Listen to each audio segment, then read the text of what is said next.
Ayan, so ayan guys, takpan muna natin para lumambot yung karne. Yan, dapat ilalagay ko pa yan. Ito, pag lambot na yung karne, ilalagay ko na yung sibuyas tsaka bawang.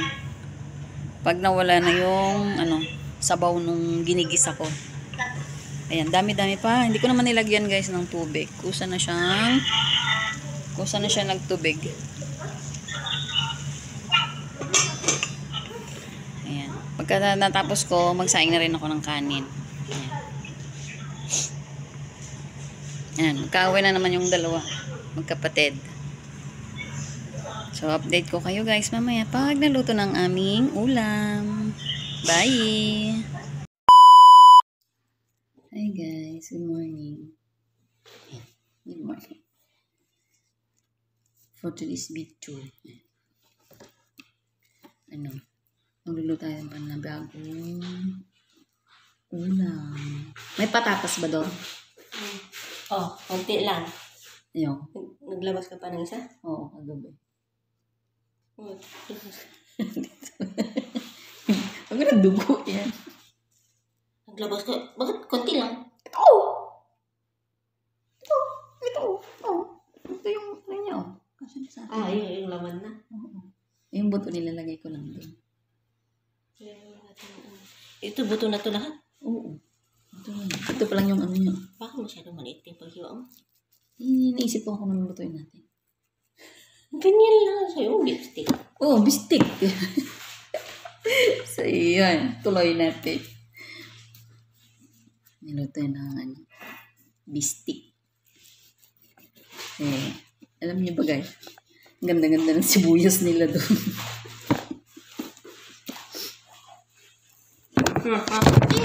Bilat mo. Ano daw eh. Yun o. Yan ang ano mo.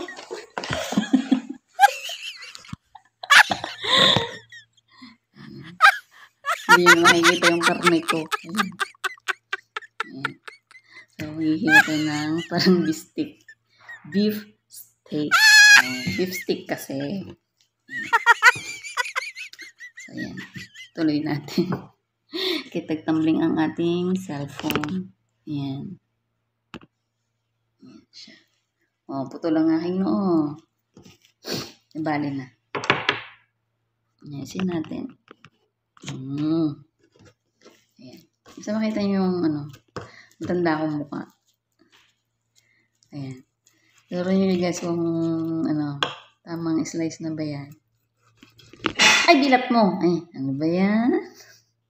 Ayan, tama na ba yan? Ayan. Ayan. So, yun. Ano ba yung ingredients nito? Kasi sawa na kami ng puro manok, itlog. Ayan. Wala kasi yung tao sa malaking bahay. Yung nagkukuha ng ano ba yun? May farm din naman kasala dito kaso walang pumupunta doon. Kasi nakabakasyon po silang lahat.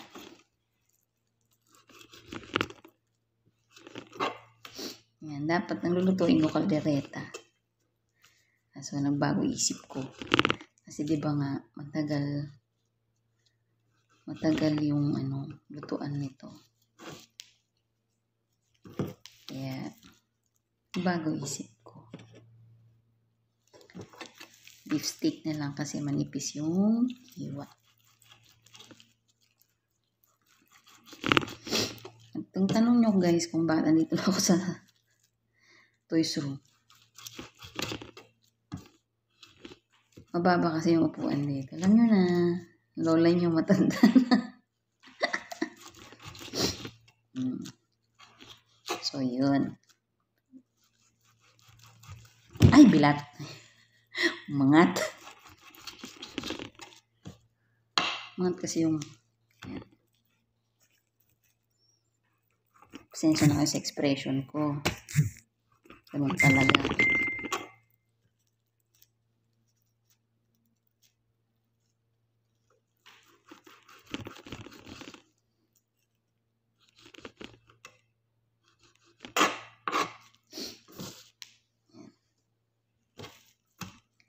Ito guys, ulam, agahan, hapunan, hanggang gabi na siguro.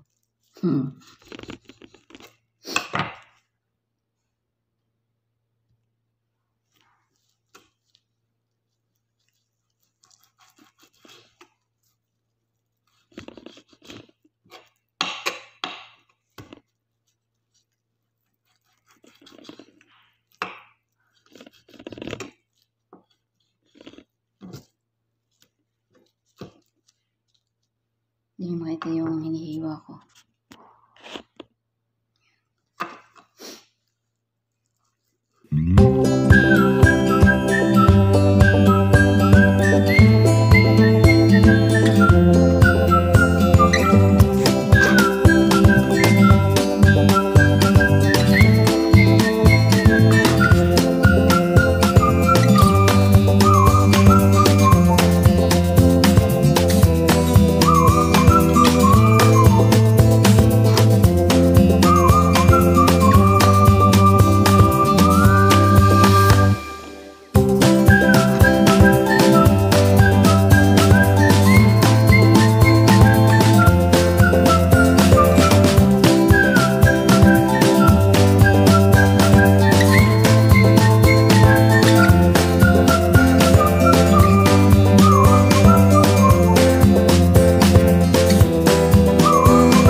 So, yan guys. Ito na yung beef stick natin. Yan, ito nilagyan ko ng kalamansi tsaka toyo. So, ngayon, na lang, igigisa. Gigisa. Hanggang sa lumambot siya. Yan, mausok siya dahil. Kusa na siyang nagtubig. Hindi ko siya nilagyan ng tubig hindi pa yan. Yan. Ano lang nilagay ko dyan? Kalamansi juice tapos toyo. Ayan. Try natin magluto ng bistek. Uy! Pancham na bistek. Ayan, yung sibuyas ko, nagisa ko na din. Konti lang. Mahalan sibuyas. Oh yeah. What is it? You want to go bathroom? Pupu or shishi? Okay, then wash your hand, okay? Ayan, so ayan guys, takpan muna natin para lumambot yung karne. Yan, dapat ilalagay ko pa yan. Ito, pag lambot na yung karne, ilalagay ko na yung sibuyas tsaka bawang. Pag nawala na yung sabaw nung ginigisa ko. Ayan, dami-dami pa. Hindi ko naman nilagyan guys ng tubig. Kusa na siya nagtubig. Ayan. Pagka natapos ko, magsaing na rin ako ng kanin. Ayan, magkaaway na naman yung dalawa. Magkapatid. So, update ko kayo guys mamaya pag naluto ng aming ulam. Bye! Yan, so ayan guys, medyo nawawala na yung yung tubig niya kanina. Medyo nagda-dry na siya. Ayan. Nawala na yung maraming tubig. Slow down. Slow down. Slow down muna natin yung ating apoy. Ayan. Kukunin ko na yung bawang ko tsaka sibuyas. Tapos 3 minutes. Yan na. Yan. Oh, di ba? Ang daming na sibuyas. Woo!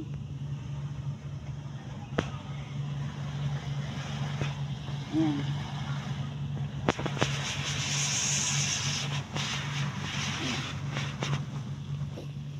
Saluhin lang natin dyan.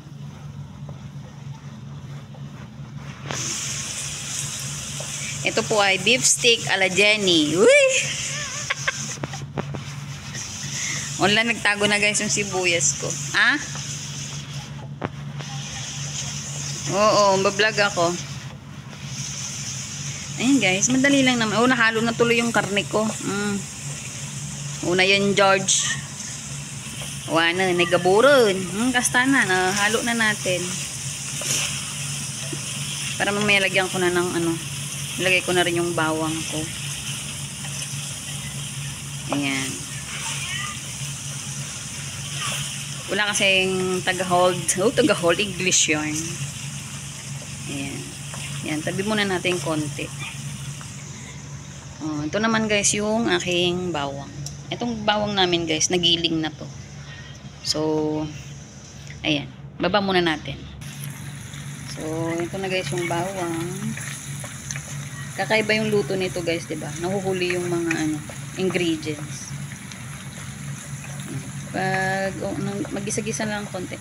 Okay, lakasan na natin ang ating power. Oh. So, ayan.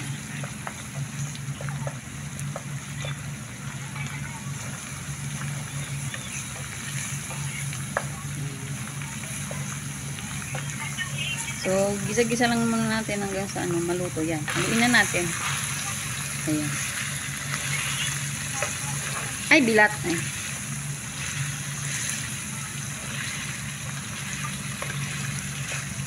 So, yan guys. Gigisa ko muna ha. Tapos, update ko kayo pagka nahain na. Bye!